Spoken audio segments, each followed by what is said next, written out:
Welcome back to the SHU Program. Welcome. Y'all missed us. We missed y'all. We're back.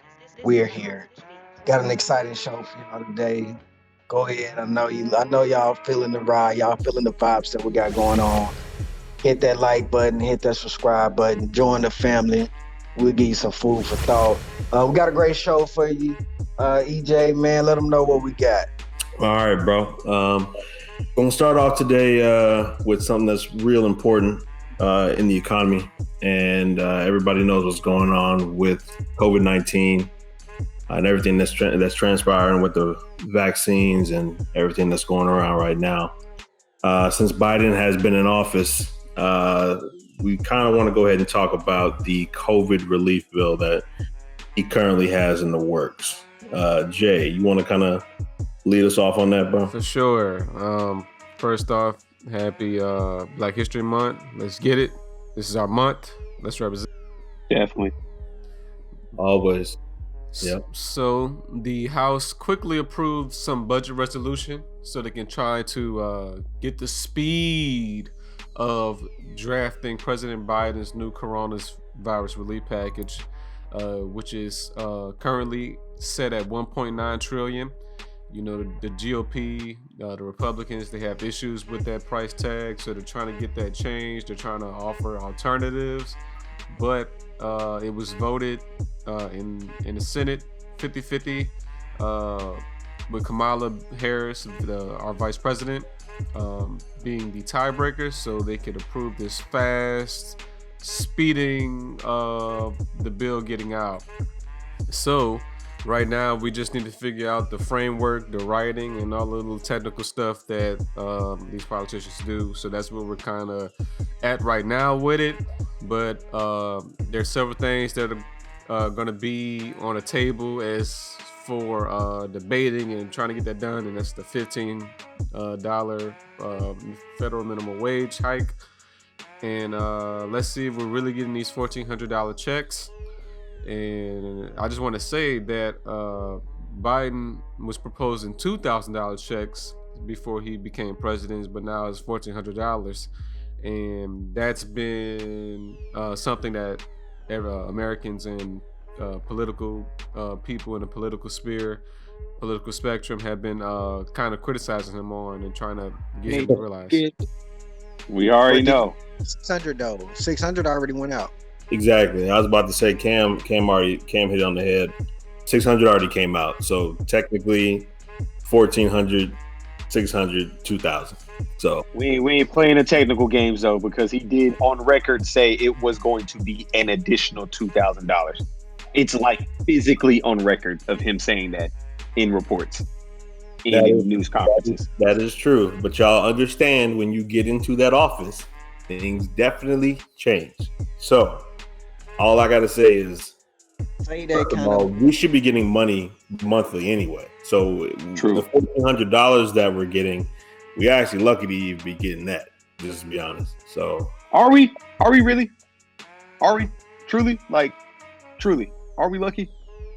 Are we lucky? We have to be lucky because we haven't gotten the check. Anytime the government giving you something, like, I mean, now the way that it's supposed to be laid out, so I hear, I'm usually on top of my game with this type of stuff, but I've been working a lot, so I ain't really been reading too deep into it. But from what I understand from other people is that this stimulus ain't gonna be similar, ain't gonna be like you gotta pay it back. It's truly a here, this is yours gift. If that's the case, then yeah, everybody should be lucky because it's free money for one, and the government just don't be doing stuff for people. So not the American, right? Nah. Well, don't forget that they're not really the same bill because remember there was a big fight over whether Trump should have gave out $600, and that was an issue with the bill. But he put out $600, and we got that, and grateful. Exactly. That was already budgeted. Thing. No, so the whole it started with the 2000. It was supposed to be 2000, and that was the total amount. Trump, they did the 600. That was a part of all of this. Like, that 600 was a part of everything. I agree it shouldn't have been, because Right. the whole I agree with you, but for somehow I don't even know how that got looped into everything, but that shit, it's a part of it somehow. Well, that's not exactly true, because okay, so we didn't have vaccinations. We didn't have these recent updates on vaccines from the companies like Moderna, Johnson & Johnson, and stuff like that during Trump's last bill. Now we do. And we already know the issues that's going on with the vaccination problem, where we're trying to get everybody to get it. I think he's trying to get like 100 million people to get it within 100 days. This bill has like 25 billion set aside for getting people vaccinations and paying for the vaccines. He shutting down public prisons too. I thought that was dope. Private prisons. Yeah, private prisons. Yep. Private prisons. Yeah, my bad. Private. Right. That was dope. But right, so we're really supposed to be getting 2,000, but we'll get the 1,400. So can't complain right now. I'll take what I can get. So 1,400. Let's not do that though. We don't know. Right, but still, I think the question now though is the speed. When are we going to get that stuff? How fast are we going to get it? I give it about a week or so. I feel like we're going to, at least if it goes through Senate and it gets passed, which I believe it will, hopefully by the end of next week. We ought to have it, in my opinion, by the end of the month. But I will say this though, we can't let them out of the doghouse yet though, or under the magnifying glass. Because here's another thing that is funny about this, which is what is rumored. I don't know if this is fact or not. The stipulations of qualifying for the stimulus have changed. So the window in which people fit in has decreased. So it used to be like you make up to $75,000 as an individual, you can qualify. And if you're a family, I think, what was it, $250 or something like that as a household? You get whatever. I think it was like 150. Was it 150,000? Right? You as a family, you qualify. Now it's rumored that that's dropping to 50, if not 40 for individuals, and for families, it's lower than that. All right. So, well, let me hop in for a sec. Pause. So, what you heard about the 50, that is a number that is being thrown out, but the 50 is a number that the Republicans were pushing for. Biden still says it's going to be 75. So we will see. Now, the thing that I heard that they're taking out, which Biden claimed was something that he really wanted to put in at the beginning, was $15 federal minimum wage. Now it looks like apparently that won't be going through because the Republicans won't approve anything with that amount in the which is garbage. So they're having to take that out because apparently if they add that in there, all the Republicans are shooting it down. So yeah. And that was a major thing that Biden spoke about at the beginning was $2,000 checks, $15 federal minimum wage. So that's one of them. Why don't just do it? I'm like, never mind, man. Cause, let's be honest, man. Say what you got to say, Cass. Say what you got to say. Hey, man, damn soft, bro. Nah, man, soft. because, bro, it's like, it don't matter if every single Republican votes no. Y'all still control the power with Kamala Harris, bro. Literally, like, she's a tiebreaker. It doesn't matter.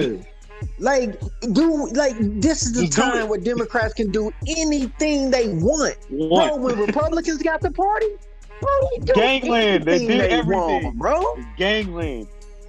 I'm tired of this shit, man. It's like they they got all the power. Like it ain't even worth having a conversation over because it don't matter, bro. It ain't no Democrats or Republicans. Like, they don't care, bro. Do it. Just do it. There's a plan. I mean, at the end of the day, bro, it's all about money. It's all about money and conversations, man. These dudes still at the end of the day, and ladies, they go and eat lunch with each other after yelling at each other on C-SPAN all day. So You know, Wait till we at the get a end of the day, progressive president, bro. They better hope we never. I don't think they'll ever let us have a progressive president until it might take some generations for that, because you're gonna have to have enough young people that's gonna vote for a progressive person. Or if we ever get a progressive in office, bro, we might actually be a great country. it ain't gonna happen though. Because you want to know what's wrong with America and why we won't be a great country? Capitalism. And Because of Robin Hood. capitalism kills everything. Capitalism kills everything that has to do with progressing further in society, in every facet, on every level, in every element. Like, it's a great capitalism in many regards is great. The problem is when you mix capitalism with human nature and greed, it kills everything. So that's what they did, bro. What they did, like, my whole life has been in the financial industry, man. That hurt my heart what they did. I've never seen that, bro. I've never seen, and the fact that nobody's in jail over that, man, like, that is ridiculous. Criminal.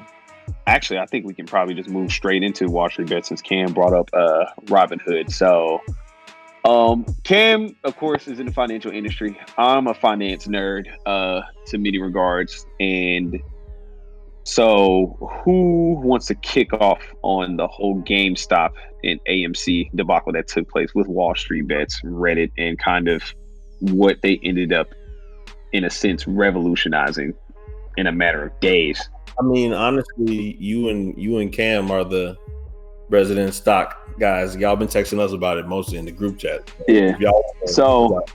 Right, but explain it, like what happened and like what's actually going on for the people that don't really understand. Because I had to go back and look at videos and do some research myself to understand what really was going on. Okay, so basically, in a nutshell, you got common retail traders, so the American people, going against hedge funds. That's always been going on since the beginning. In a common way, right? And it's always been going on. I'm saying explain it in a common way. He mean layman terms. Common. Yeah. All right, layman terms is that, okay, you got the little man versus the big man in the market, right? That's always been the case. The big man has always ran the market because they have the most money. So think of like banks. Think of hedge funds, which hedge funds are basically conglomerates of incredibly wealthy people who pool their money together in companies to shift the market, right? And what's always happened is that us as little people, we're just trying to make money, right? And we want to retire. We want to be able to invest in something to watch it grow with hopes of, hey, the dollar I had yesterday is going to be worth something more tomorrow. And I'm going to just keep letting that compound on itself, you know, playing in the market and making smart decisions to hopefully acquire some level of wealth in the end. Here's the problem with hedge funds being in the play and the big boys.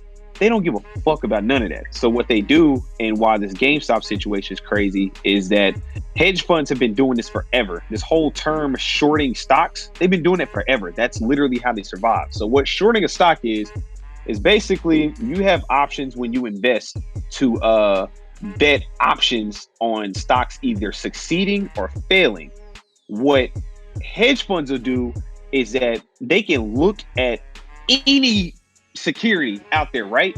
If they feel like they can make it jump in order to be able to kind of like shift and make some money, what they'll do is they'll take a stock, right?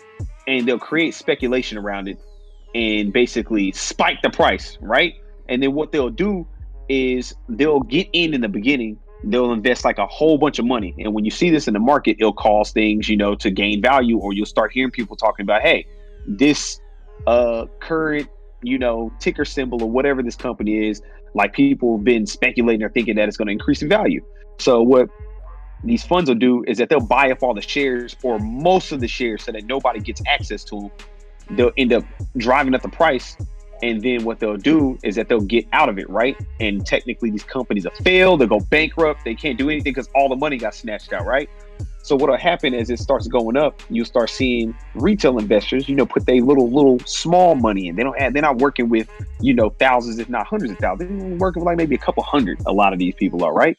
So what'll happen is that these hedge funds, they'll short the stock, meaning that, hey, they're going to place an option on making money based upon the probability of the stock tanking, right?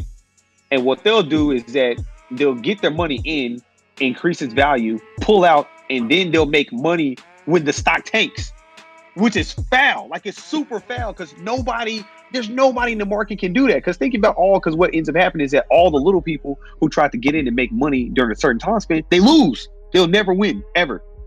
Because they got in thinking that, hey, I'm going to be able to join this wave and the stock going up. So what happened is these group, like hundreds of thousands of these white boy nerds, got together on Reddit and they formed the Wall Street bet groups. And these are dudes who are just honestly trading enthusiasts. They're not professionals. Some of these guys aren't even certified financial gurus, right? And they were like, look, we've been doing some research, man. Like, we kind of figured out what hedge funds are doing. I feel like we got enough people in this group to be able to like just look at something that we think we care about and it's kind of failing and just make it pop. They chose GameStop. Here's the fun fact. GameStop is right in our backyard. Me, Cam's, and EJ's backyard. Located right in Las Colinas. That's where they headquartered at. Birthed right here in the great state of Texas, right? Nobody goes to GameStop, bro. Nobody goes to GameStop. Like, literally, we know this. GameStop is trash. We know this. No one goes there. We only go there when we're trying to pick up a console or trade something. We don't really buy nothing from them. We keep it pushing, right? So they've been bankrupt for years. Like, it doesn't make any sense. So the stock has been garbage and super cheap for like the past 5-6 years. They've been in just bad water. So these dudes looked at the market and was like, you know what? How about we play the hedge fund and we basically make it shoot up?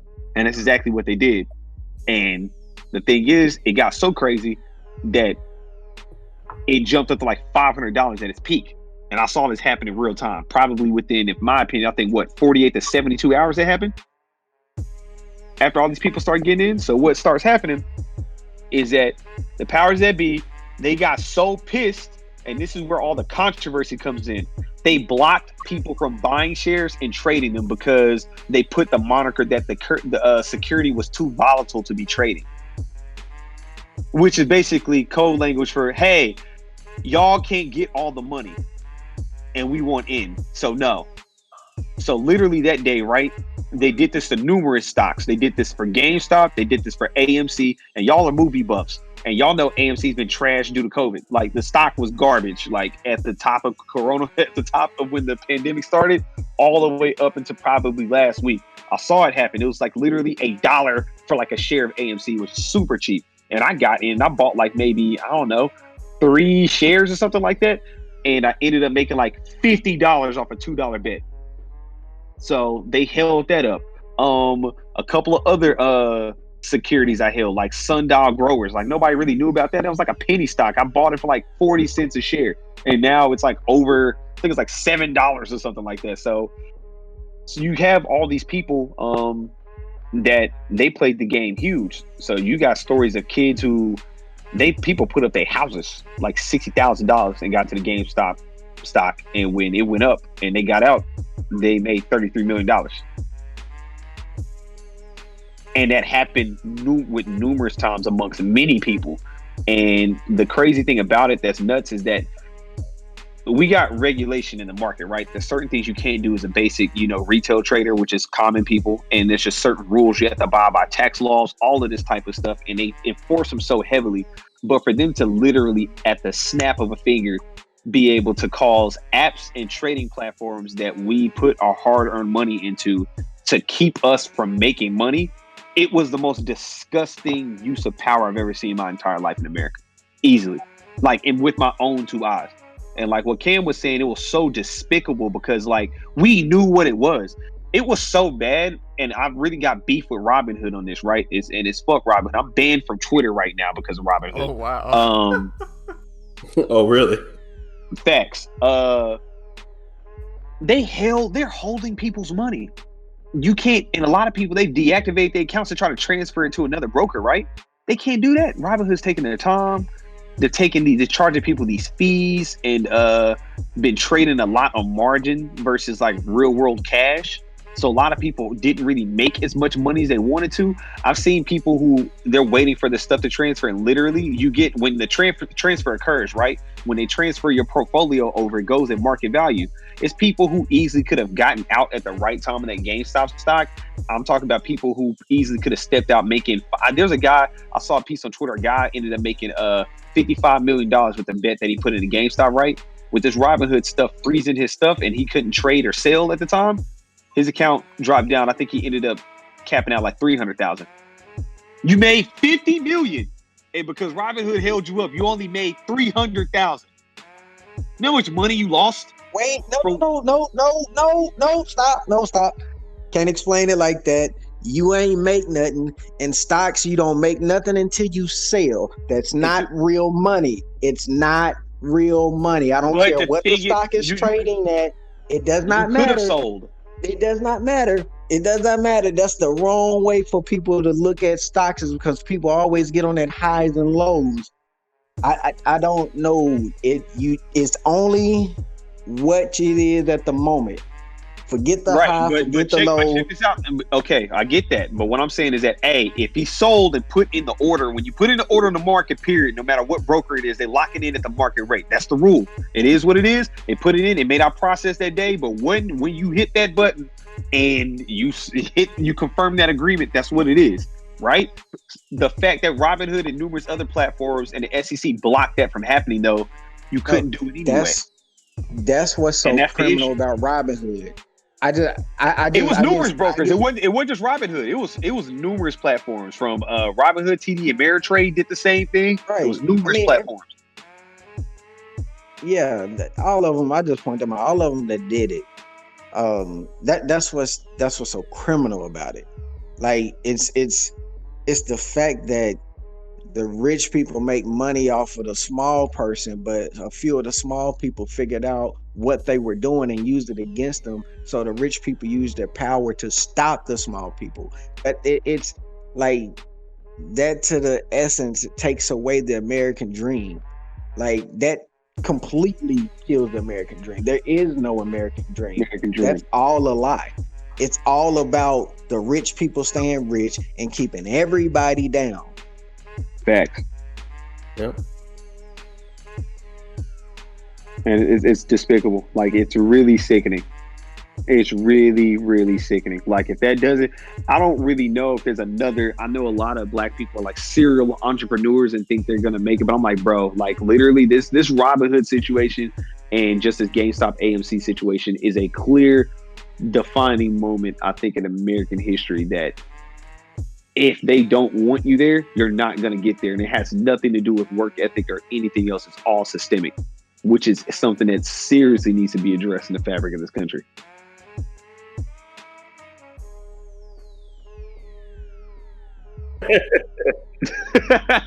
Well, they got a little bit of value, but I don't know. It ain't gonna be looking too good after this week.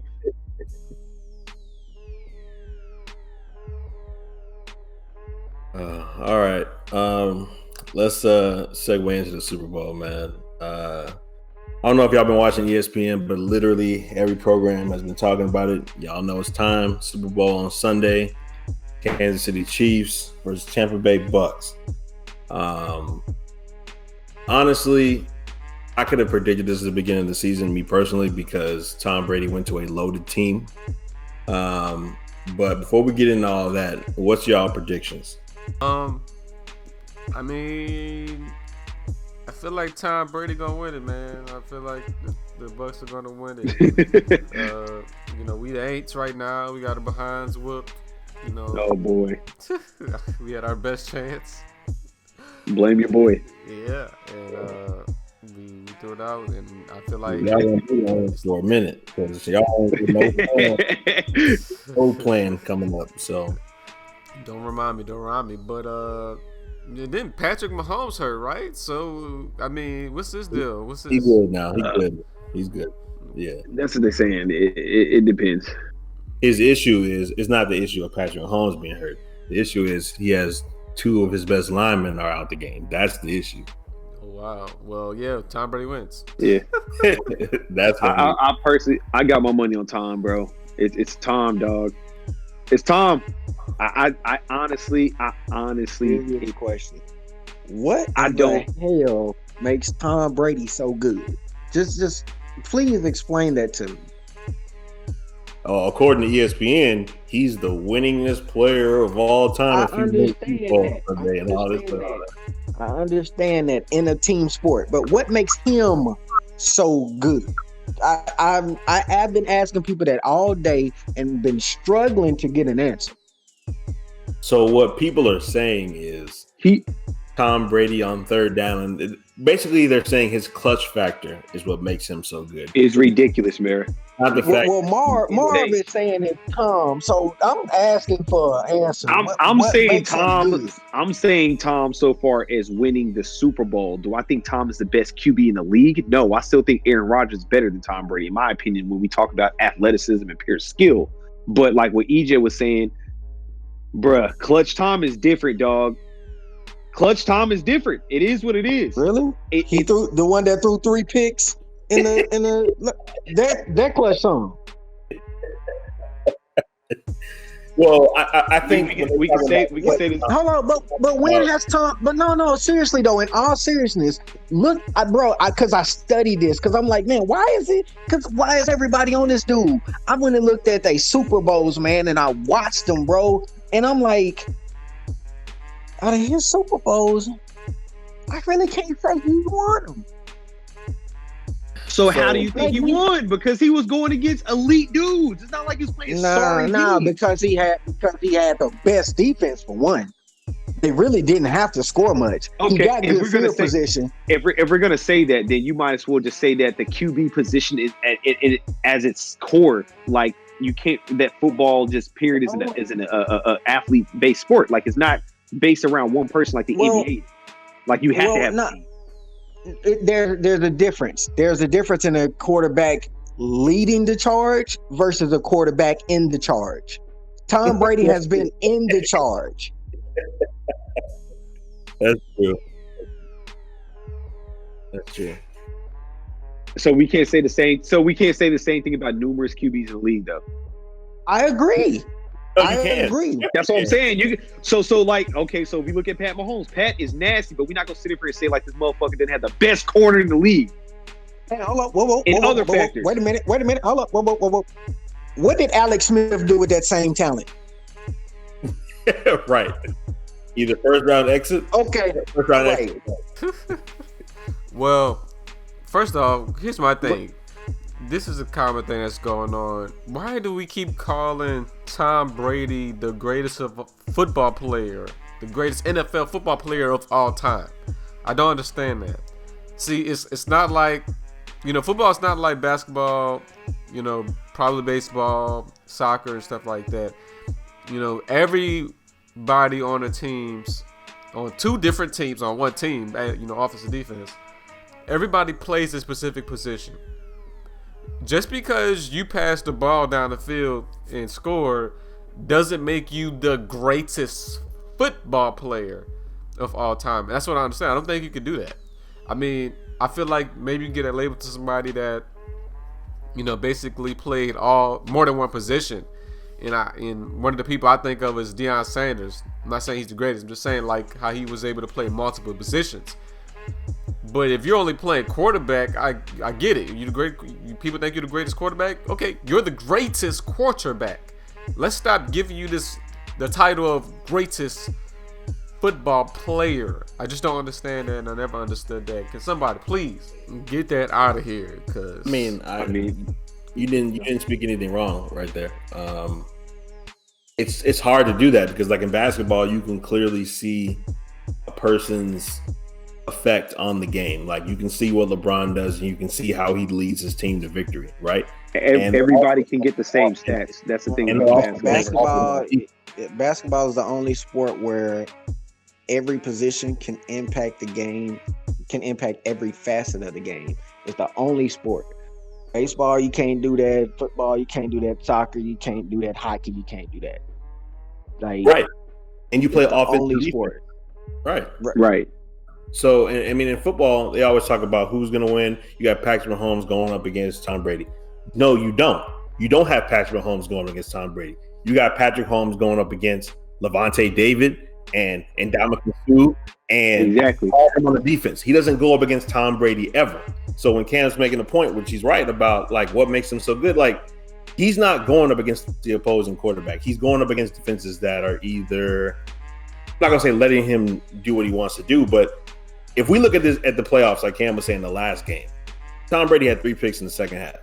He was trying to give that game up. It's just the Aaron Rodgers defense. They had those 3 picks, but they couldn't do nothing on offense. So it's like he's put up in a position now where he's riding the defense and he's riding this turnover wave that the defense is doing for him, basically to the Super Bowl. So we're going to see if he can continue it. And it's a good possibility, but I don't think Mahomes is going to be throwing picks left and right. So it's either they're like sagging him or just getting him to go 3 and out, because I don't see Mahomes just turning the ball over left and right. So I don't. I feel like this is going to be a Super Bowl, whereas Pat's going to have to outscore Tom. He immensely outscore him.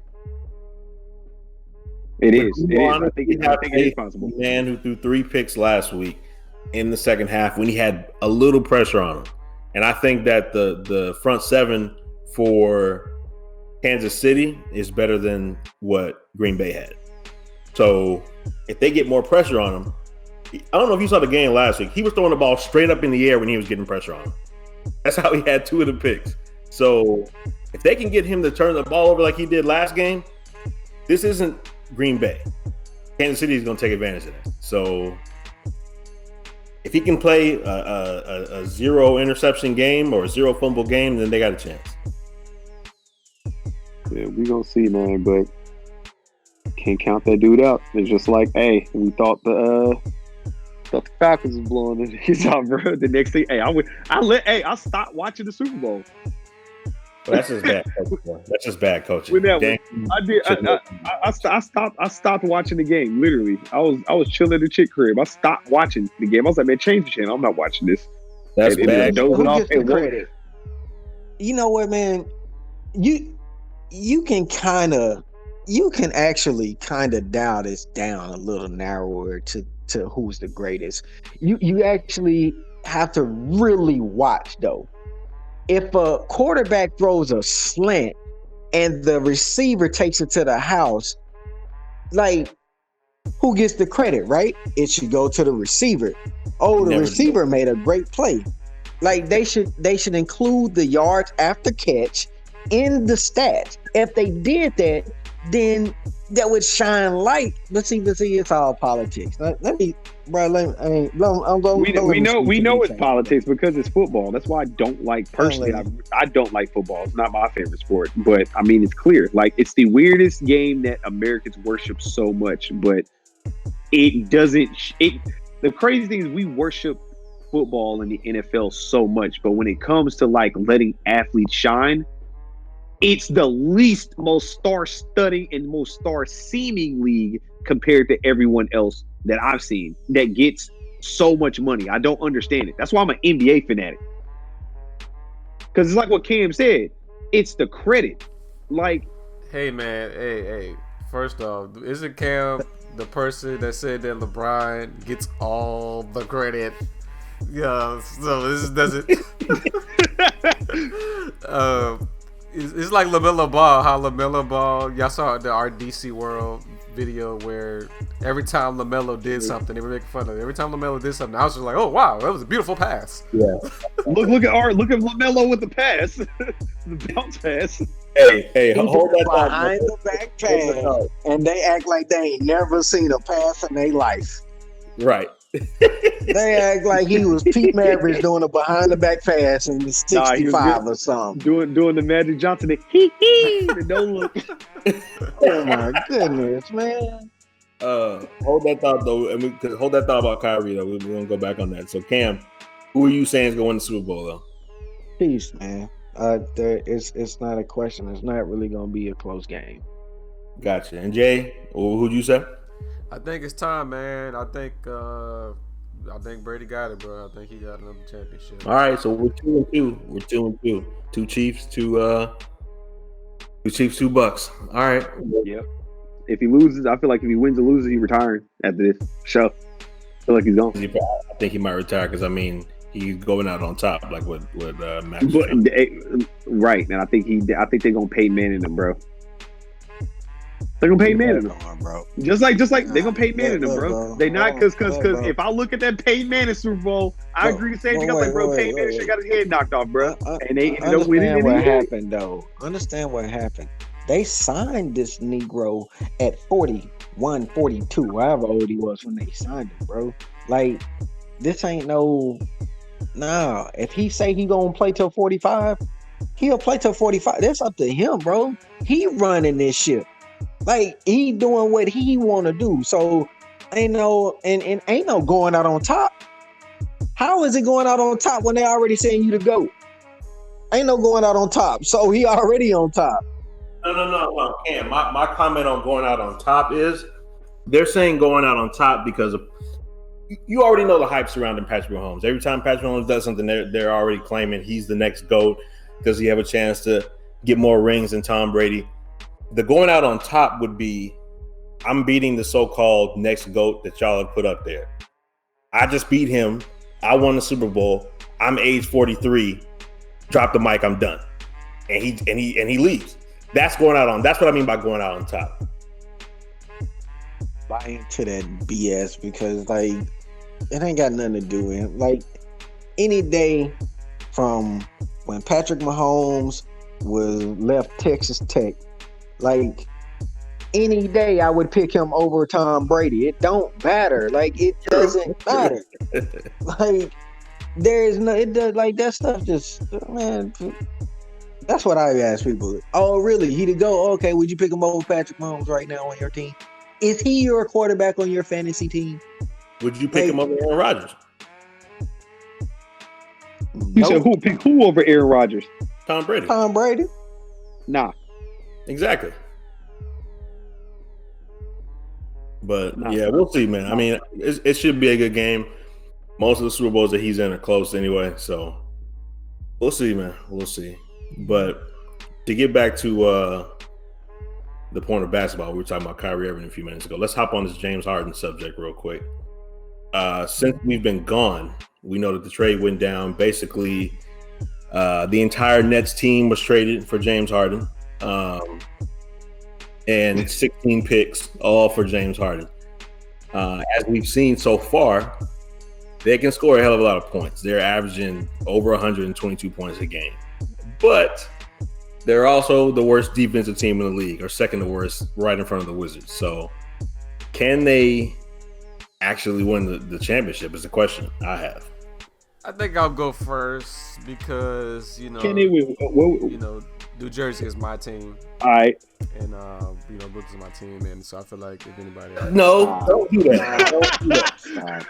Don't do that. That's lame. One of the teams that you like. Let's do that.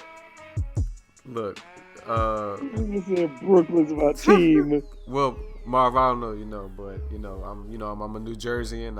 I'm from New Jersey.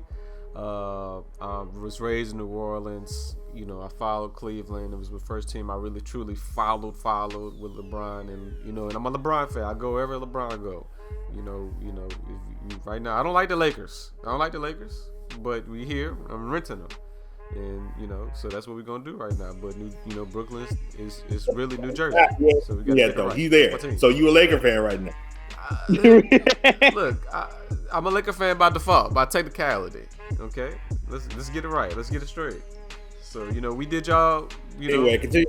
Just Miami. don't say my team because it's not really your team. It's the team that you like. Go ahead. Stop hating, okay? But anyway, I think. Man, their offense is just great. I feel like they have no reason to not make it to the finals, but that defense is going to catch up to them. Man, their defense is so terrible, and they have no bench. It's hard to say. It's really hard to say because I feel like they can make up for their defense because their offense is so lethal that they could just turn any game into basically a shootout. Well, other teams will have to make it a shootout just to compete with them. And so maybe defense isn't a big thing, but I don't know, man. It's really kind of 50-50, man. It's just, it can really go either way. And I think when it comes to going against a team that's possibly like Milwaukee, defense is really going to have to play a part. It's really going to play a part. So it's just really hard. So, two things. One, Brooklyn, don't worry about it. I until I actually watch a whole game, they gonna be all right. That's an effort thing. When you got that much talent, it's like, we cool, we good. They gonna lock in. They gonna play defense. Like, I've seen spurts of them play defense, but I could see where they like, oh, we could just outscore. And that's why in the fourth quarter, they turn it up and then they score so many points. So I'm not really too worried about that. And they're going to make some moves to get some other players to play some defense. So they're going to be all right. But there is an unbeatable team. And New Jersey is the only one that has that unbeatable team. If Kyrie or No, go ahead. Okay. Go ahead. So if Kyrie Irving would just come off the bench. I'm listening. James Harden is a better point guard than Kyrie Irving. And plus, if you look, when you see James, man, running the offense, it's so fluent. You see how many assists he got, man.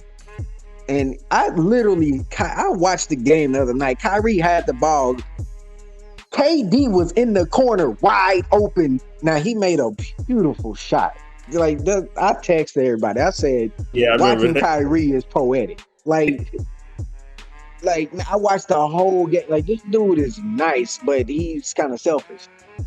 If he came off the bench, he would get all the shots he wants and some.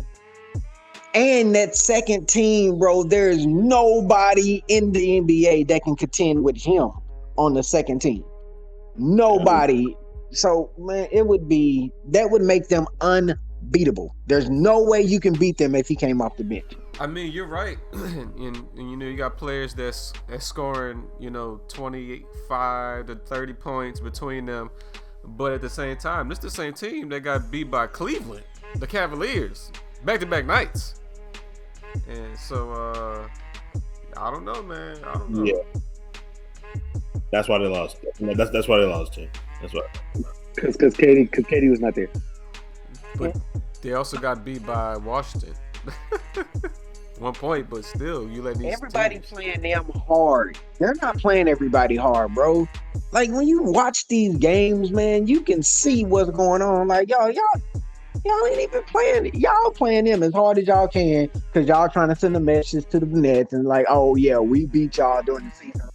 That don't matter, bro. Basketball's different. Yeah. AD is different. Like, this dude went 12 for 13, bro. Like, this dude is amazing, bro. Like, hey, man. He's the best player in the league. I've been saying that. Calm down. Yeah. Ain't no calm down, bro. 12 for 13 the other night. Oh, my bro, God. And it wasn't all done. And it wasn't all First off, the King had 28, 10 and 10 the other night, triple-double. So, calm down. Was the King on COVID protocol? Or did the King score 41, 9, and 8 the other night like KD did? King don't catch so come COVID, on, bro. Let's chill, bro. The Let's King chill. don't get COVID. We don't worry about Let's that. not do that. We do not. The King don't get COVID. Ask to Atlanta. Take his ass to Atlanta for this All-Star game. Let's see what happens. Yeah, we'll see. That's all. We know it's feeling But bad. to update y'all on the Nets, I don't know if y'all heard, but they did sign Amon Shumpert. I don't know how that's going to do, but he did play a little defense. That's terrible. I can't believe that. And they're trying to trade and get JJ Redick. So that's the two things that are on. Why would that be terrible? Why is Amon Shumpert? Why is that terrible? Iman is not the same player, bro. Iman is okay. Hold on. Wait. But when he was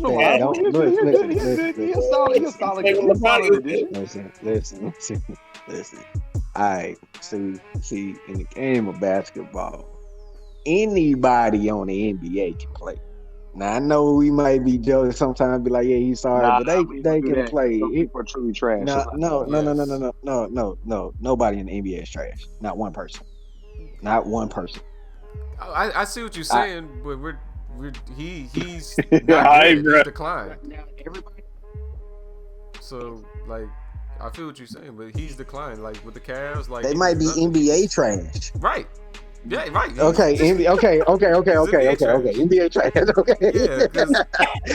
Yeah, I mean, is there even such a thing? Does that even exist? NBA trash? Yes.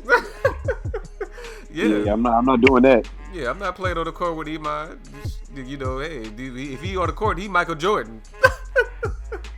So no, yeah, he's trash. He's declined severely over the years. He's pretty much on his way out. So I'll tell you why he's gonna be a great help, because on that team, he ain't gotta do nothing but one thing. Right. So like he literally and you coming into a situation, bro, like when you hoop, man, it's like you coming into it, you see that team, you already know, like, all right, I better shine on defense so I can get some light, because I ain't getting no shots. And I'm a hustle on offense so I can maybe get a free look at the rim and get a dunk. Like, that's the only way he gonna be able to, bro. I'm telling you, he gonna be forced to. If not, then he gonna be like, they gonna cut him, because that's the only thing he can do. I see what you're saying. You're coming from the standpoint that because, like I said, he's pretty much on his way out, and he's going to have to fight for his job. So it's going to make him want to play, be a part of the situation. Right. I see what you're saying, but I just don't think it's still going to work. I mean, in that situation, but he's declined though, man. He's tried to play like people want to be good and they want to be better and they want more. You know what I'm saying? Like when you get like an 8-minute role or a limited role and you do well, you're like, oh well, shoot, if I get 16 minutes, I'm gonna do double as what? No, it don't work like that. And the thing with him, man, is he didn't stay in his role. He tried to be more of a scorer. He tried to, like, that ain't your role, bro. Like, you're athletic, dunk and play defense, and that's it. JJ Redick, if they get him, yo, it's a wrap. I don't know about that. I don't know about that. All right, he's mad because his other team. I thought that was your team, Jay. His other team, I forgot. His other team, JJ's not doing great on his other team. Yes. Yeah, dude, he's he's getting old, and I guarantee with them superstars, I guarantee he'll be back in. You want to make a bet? I bet you. I don't care if JJ is 60 years old. You can get JJ father out there and put him in. I bet he can make a wide open shot. I mean, he'll have plenty of work. But they're not gonna leave him wide open though. Like they gonna be on the floor. One of the things that JJ suffered here in Pelicans is like he's night and day. You know, he's getting in positions to make shots, but they're not always going on. He's not consistent. It's just the offense. How many wide open shots Joe Harris get? How many wide open shots KD get? Have y'all seen? I don't know what that little that Shamesh guy, Shamet. Have y'all like? No, bro. Shamet. These dudes are wide open, bro. Like, nah, like, bro. I could go out there, no cap. If I got in shape, man, and you put me out there just wide open, I can make a shot. Like now that's because Kyrie and they drawing way too much attention. Like they're gonna get wide open shots. I feel you. The NBA don't really play defense all the time anyway, so like, I mean, right? It don't. I don't know, man. The offense didn't work for him. He's running around the court trying to find a shot, and it's just night and day. We need somebody younger. He's older. I think he would be great for LeBron. To be honest, I feel like JJ would thrive with LeBron and not the Nets. I just don't see him getting that many touches as well playing with the Nets, but we'll see. I mean, they don't have a bench, so I guess we'll see how that happens. And I don't know. We'll see, bro. I'm just saying, man. As a New Orleans Pelicans fan, I want to see Redick win a championship. He's been overdue a title, so I'd love to see him on a title contender team. So we'll see. I'm curious what players or picks we'll get from Brooklyn if that does happen. So we'll see. But speaking of prominent black individuals, as Jay said earlier, we are recognizing Black History Month here at the SHU Program. I kind of want to let y'all just tell me, what does it mean to y'all? I mean, obviously, as black men, we go through stuff every day that the normal public does not have to go through. And so just getting the opportunity to have a month where we can focus on, the achievements that black men and women have had, over our course of history is good, even though they give us the shortest month. That's something else to be said. But honestly, using February as the month is cool, but I think we all know that we celebrate Black history every day, regardless of whether it's February or not. So give everybody a little chance just to say, what it means to them, and how y'all feel about it. Jay, you want to start? Yeah, man. What it means to me, Black History Month, man. I think it's a very important month. But like you said, of course, we, this is something that black people as a community, we celebrate or we live every day. I use this month for reflection. I don't think it's like really I don't think celebrating is the best word, so I'm trying to kind of find a replacement for it. But it's a day of reflection. I mean, it's a month of reflection, and I like to think about my ancestors and our ancestors that have come over here, against their will. Our people that have fought for our civil rights, for us to be able to have the freedoms to do the things that we do now, even being able to sit here and have a podcast with four black, fellas. And I just like to, pay respect and just think about, those fights and those struggles that our people went through back in the day and even today. I make it a point to, go on these black pilgrimage and visit these, these locations where, as the civil rights movement really had its battles, just to kind of try to be in that space and feel what these people went through in some kind of, spiritual way, in a sense, I guess. But I also think this is a month not just to reflect, but just to read up on history and read up on the stuff that happened, back in the day, to try to, get some of that knowledge, because so much has happened to us. There's so many stories, that haven't been told or just not in the spotlight. This is like the time to put that stuff out. This is the time to read that stuff and see what people that had our skin color went through. So, yeah, man, just a month of reflection. For sure. I think the young people that's younger than us definitely need to do some reflection. Yeah. And, yeah. Mar. Black History Month is super important to me, man. I'm born and raised in Little Rock, one of the, and just Arkansas in general is like a key pivotal place for history within the civil rights movement, and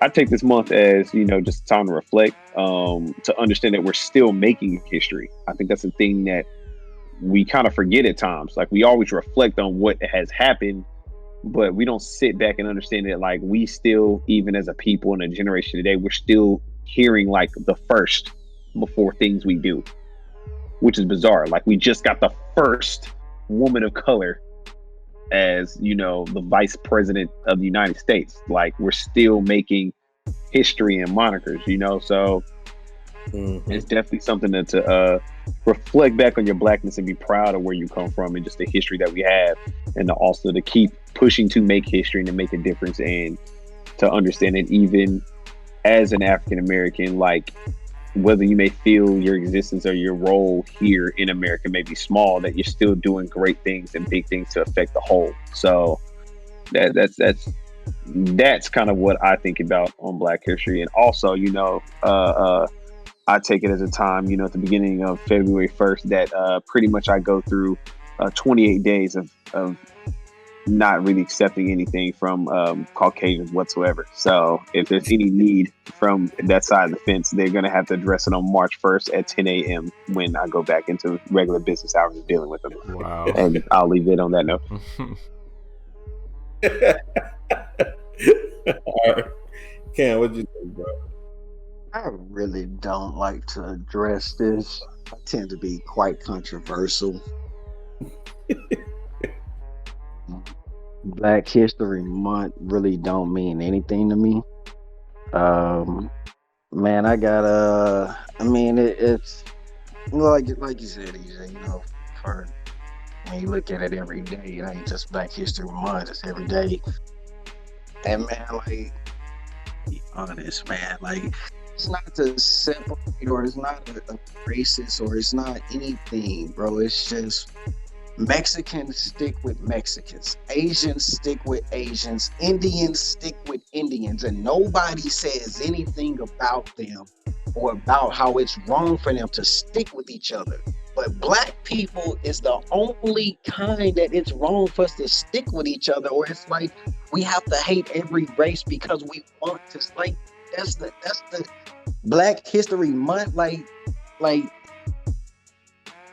if that's what it takes for some, I'm trying not to curse or say too many, if that's what it takes for some people to whatever, to gain or get anything out of it, cool. But man, Black History Month don't mean shit until Black people become something together, like Mexicans, like Indians, and like everybody else. Hell, even Africans can come from Africa in the United States and don't even be looked at bad like Black people do over here. A point on that, just before I give my little before I say what I got to say, I think, and this is just how I feel personally, y'all may feel different, but all the races that you named and mentioned, they all have a history, and they have like something they can go back to, and they have a people that they know, like customs and ways of life and just different things that they've done, like as a people together.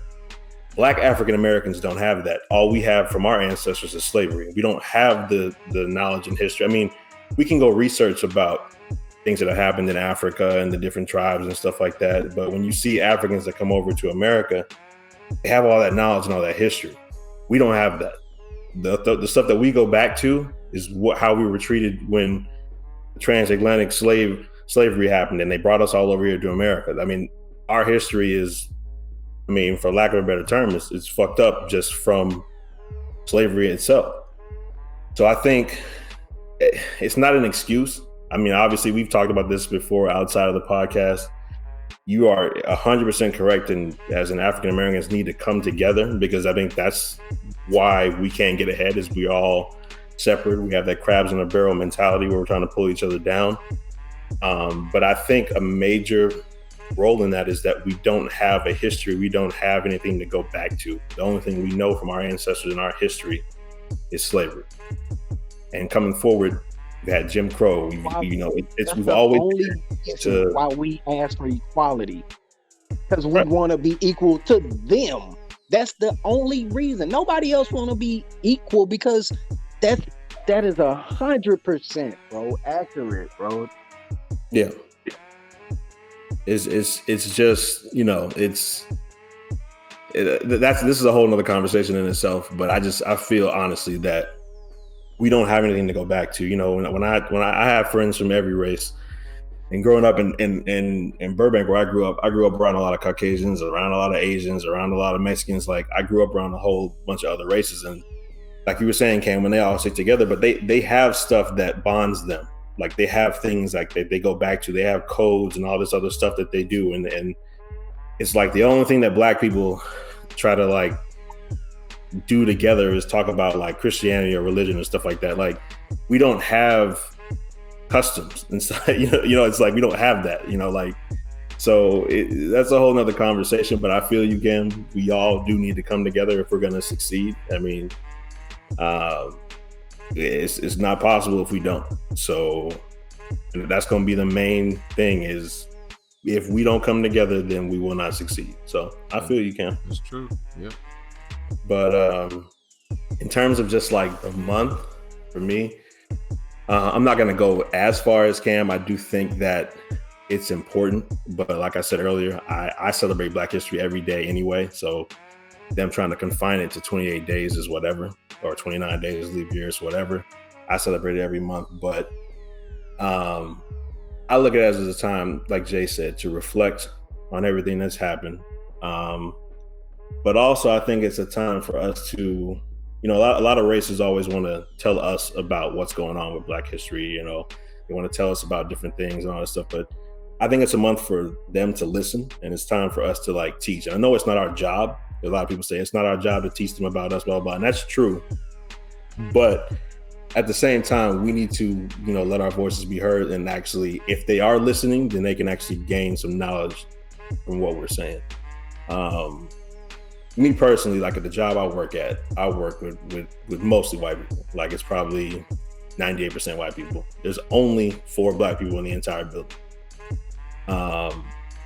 What I do during Black History Month is I do this Black History Facts thing at my desk, and I have people come over to me and talk about, different stuff. And I just try to educate people on it.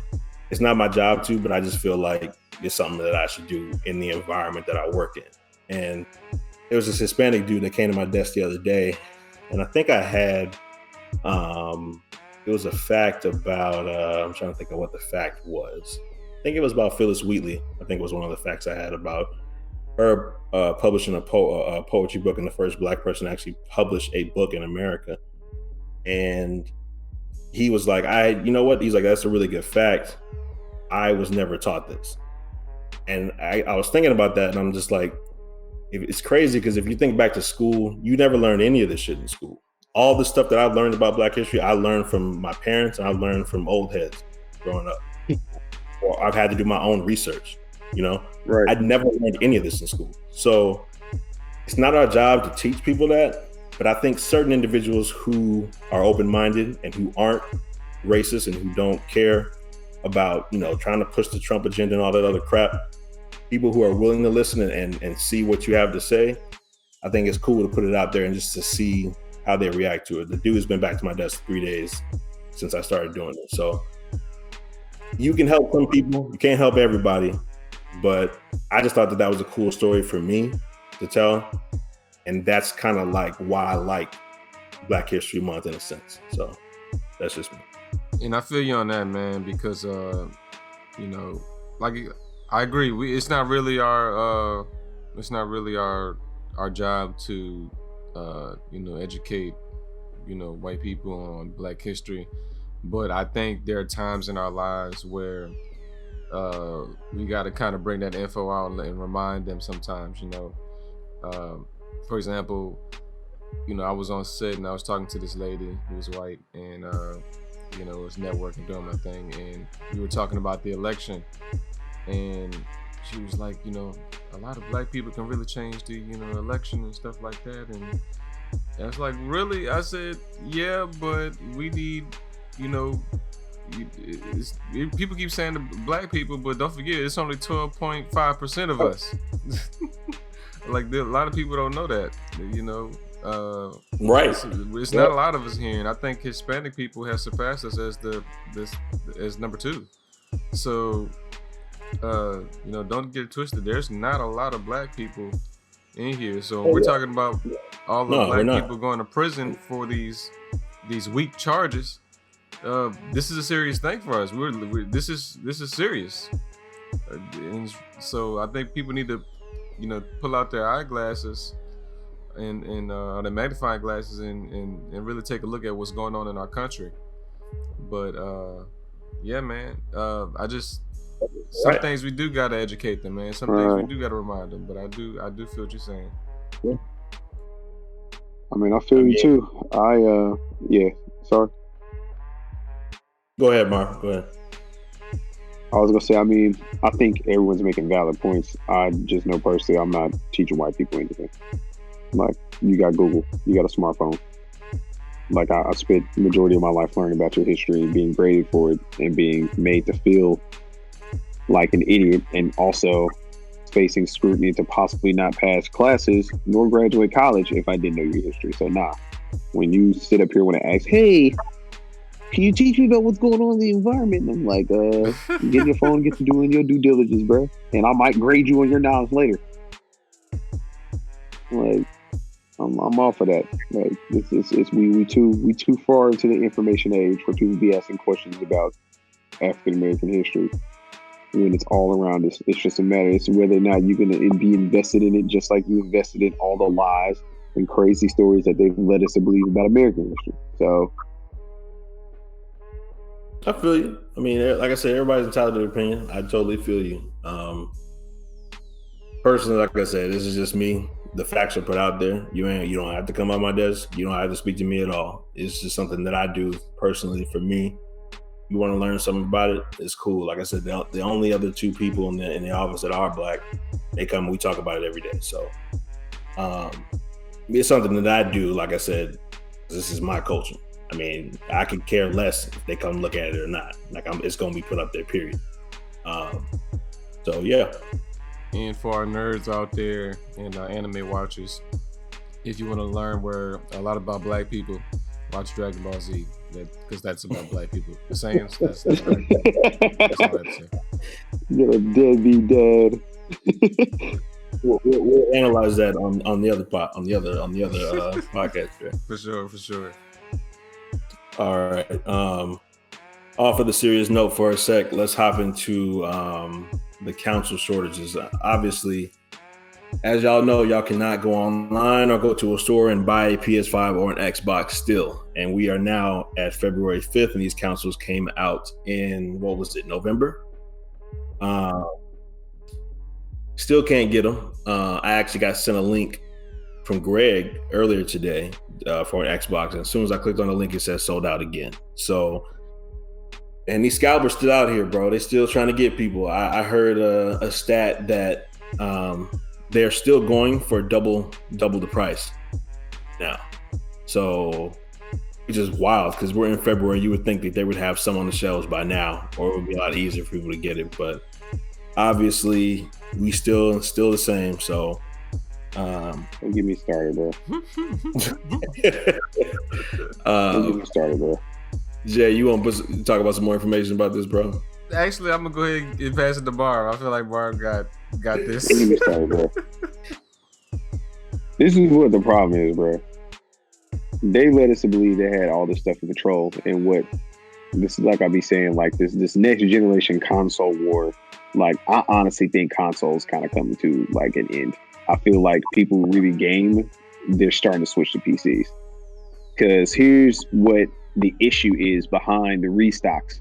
The problem is not like they don't have the capabilities of making more consoles. The problem is the whatever the chips and the drives that are required to power them, the companies behind them, which they don't own or have control over, for some random reason, their pipelines are screwed up, which is a bottleneck effect as to why these consoles suck, or there's not just a stock of them, right? So my thing is that, like, okay, you still got that, but people are still gaming, streamers are still streaming. But the thing is, they're not on consoles. They're all on PC. So that's what I'm saying. You ain't really got to deal with that if you got a PC. I guess, but you build a rig. Yeah, but scalping consoles and stuff, that's a new thing. You know, it's still new, but I feel like the whole thing about scalping though, that's not gonna stop, and that's the problem. I don't feel like they're gonna change the next go around. I just don't, because let's be honest, we're in a new presidency. We're about to start opening back up. We're gonna be open by end of March, bro. Country gonna be back. It is what it is. Joe, getting folks out the house, bro. That's what it's gonna be. After you give us that money, we not sitting down.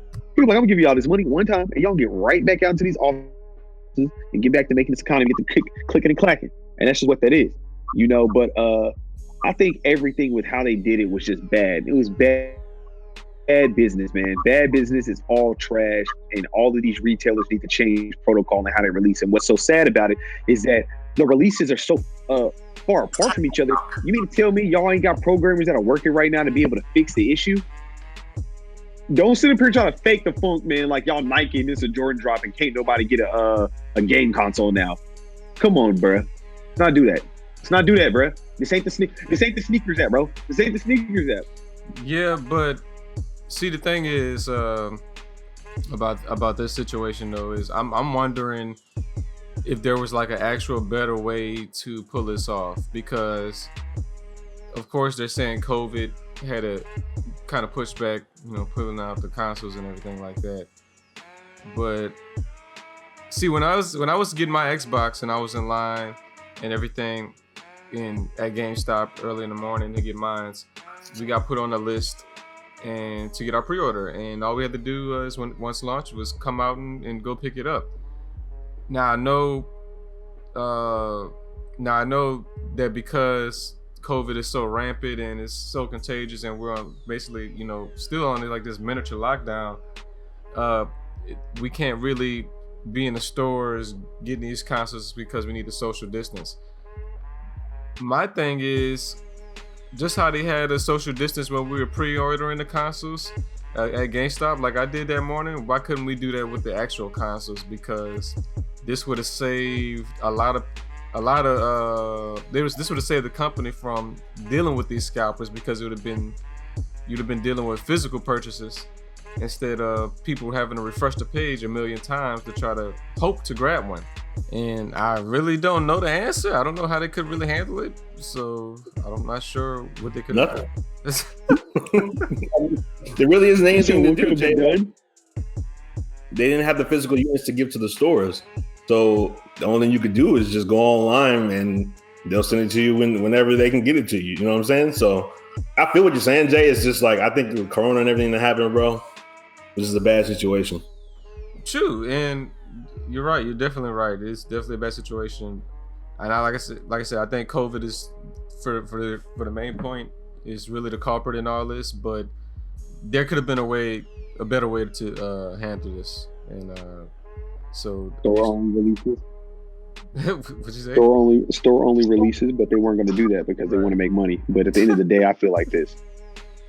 I feel like they didn't create enough inventory before the pandemic hit. Like what we're saying, where they're just like, oh well, we planned on making more systems. Fam, you announced these consoles a year ago? And typically when we get word of a console dropping, they already dang near done with it. True. So I was like, how did you not have the inventory? You forecast it out. You know what you did on your last console sales. And I'm like, bruh, you think the gaming generation is going to act differently? No, you knew what it was. Right. And Sony is saying that they sold more PS5s than a PS4. And we already know that PS4 actually won the console war and was very popular against the Xbox One. But they say, they're selling it at a loss because it just takes so much money to manufacture it. And that loss is really coming more from the PlayStation 4 digital sales. And that's kind of crazy when you hear about that, because there's a little smoke and mirrors, because Sony hasn't really put out their sales, the information on their sales and how much they're actually making. So a lot of this is really speculation and just trying to crunch the numbers on it. That doesn't make any sense. Because if you're going to tell me that further supports what I said, bro.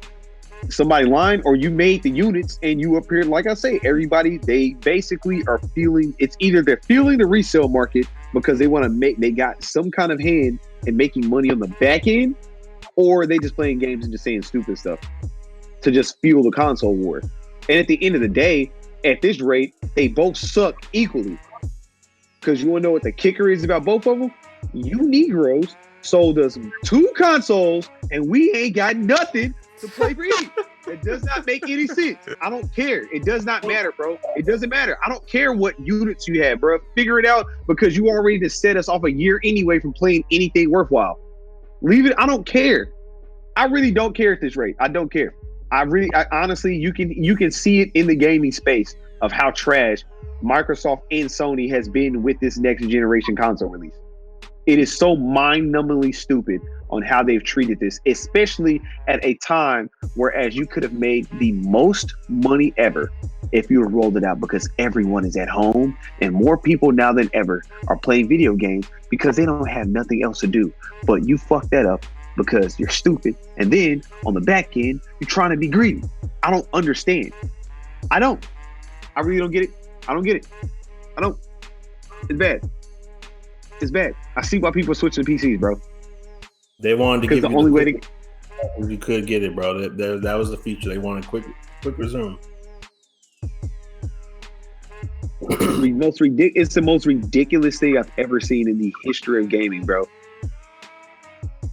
Like I honestly, in my beliefs, if they don't get it together, bro, from a developer point of view with how they're treating these games being made and how they're treating the consumer, bro, I go end up having one of them slumps like the 80s, bro, when it came to gaming. Everybody was in arcades, and next thing them things died out of nowhere because nobody wanted to pay for them and nobody wanted to play because, like, what value am I getting? And right now, we starting to see it everywhere. Well, let's not forget that the arcade is extinct now because of home consoles, not necessarily, people that were tired of it. It was that we were getting the dawn of the home console. But hold on. It went beyond the home console, though, because home consoles back then were super expensive. They tried to put arcade-style home consoles in homes. You wanna know what's the problem with them? The Neo Geo console was $600 in the 80s, bruh. Inflation-wise, I think that if you look at inflation, that same console would be literally worth 2 PlayStations and a half at this rate. Like, it's ridiculous, bro. It's ridiculous, right? Yeah, but the PS2 was cheap. PS2 is the best-selling console in history, but the PS2 was cheap. Wasn't it $200? I can't remember exactly the price. I think it was $200 off the top of my head. $299. $299? I think it's $299. Which one? The PlayStation 2. Or $399.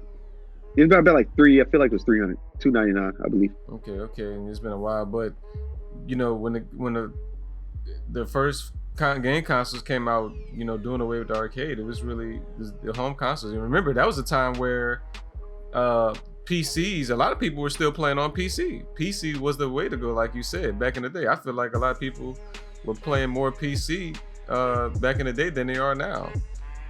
So, and now that you have a home console, when people are making, Famicoms, NESs, and like you said, Atari, that's what pushed everybody from the arcade.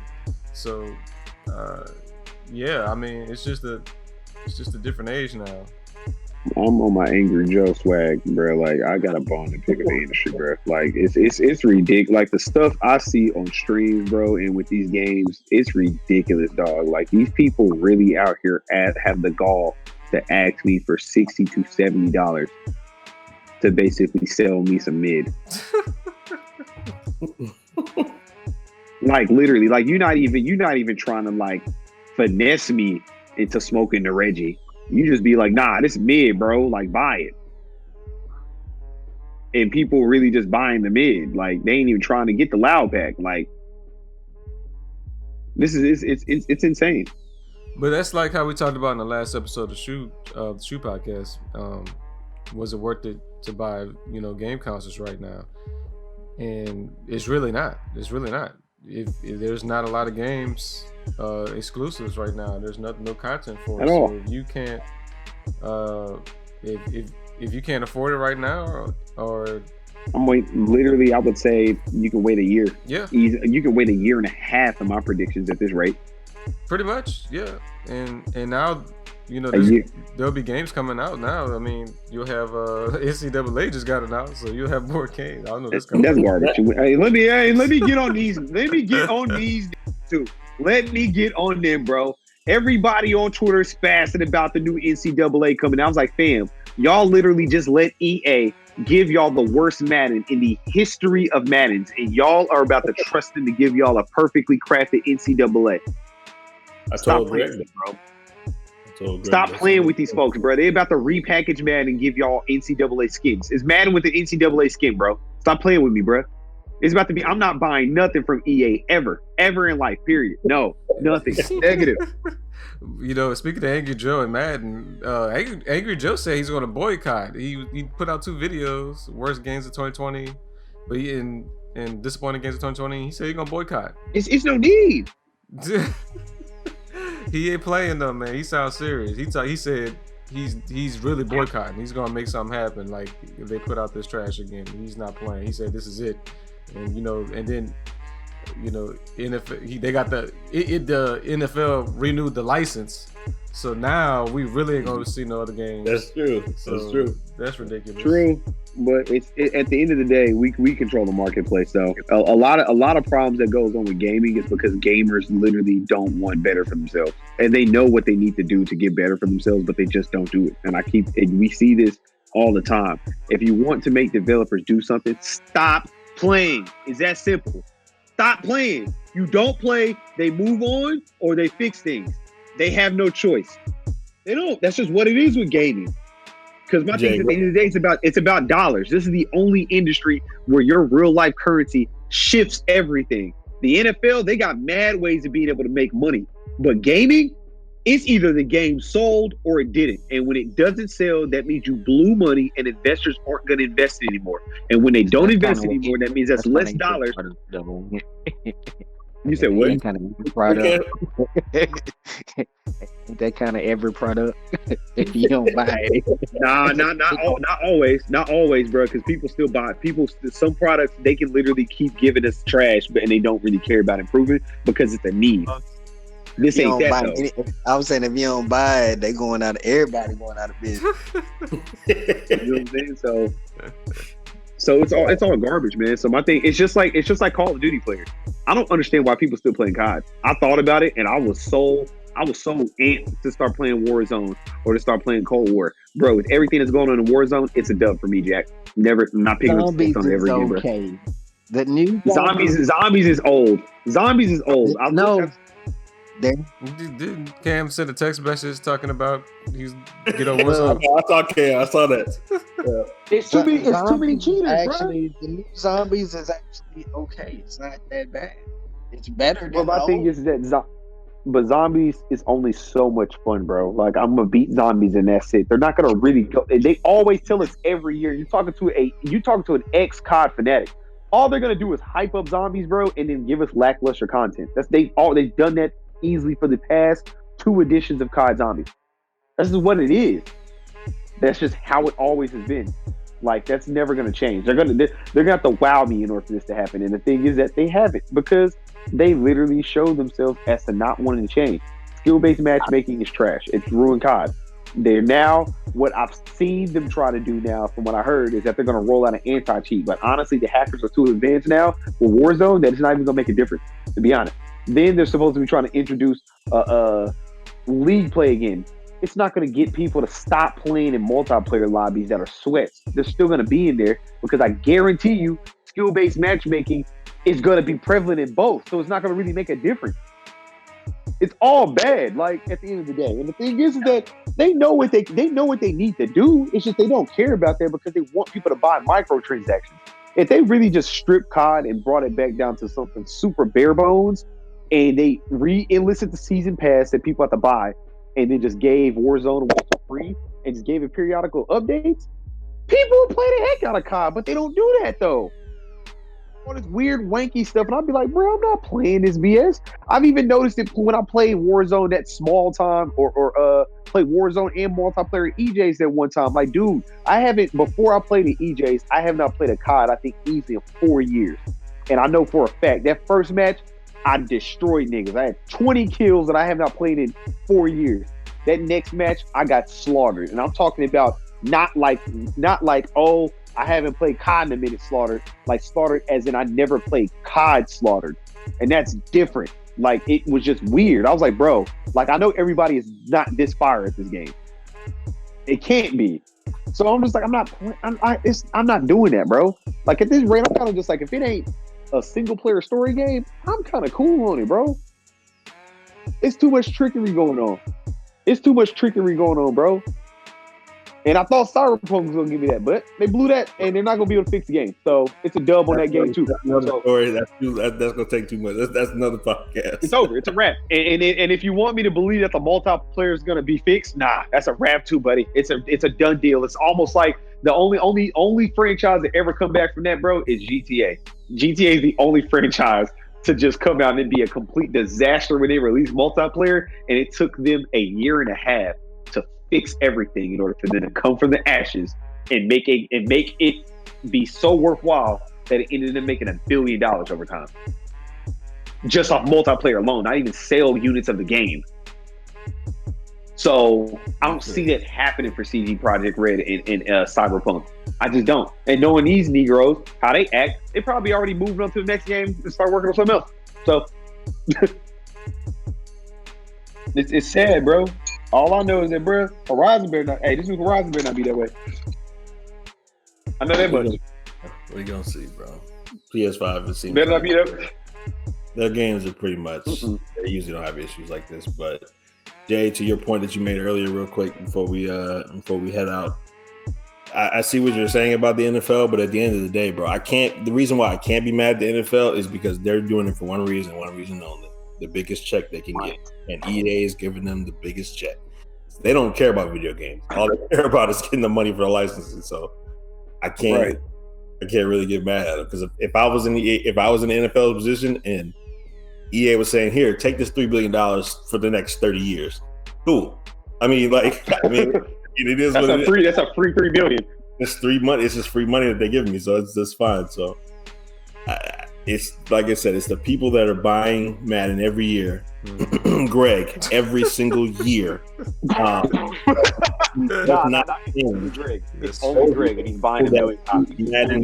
That's great. Those are the people that keep Madden going. So until that stops, don't be the same. But honestly, fellas, I think that's all the time we got today. We got into a lot of good topics, but we'll save some of these other ones for the next one. Then that's about it for today. Definitely. Well, it's another episode of the SHU Program. Thank y'all for tuning in. Feel free to like, subscribe, share this with everyone you know. Follow all of us as hosts on social media. Check us out on Instagram at the SHU Program. Check us out on Twitter, especially, and get tapped in with us, man. We want to try to, tap in and create a nice little network and a little village here of real people, man, talking about issues, especially from a Black POV in gaming. And we respect and love all of y'all, man. So tune in next time. Love y'all, Peace. Peace. Yes, sir.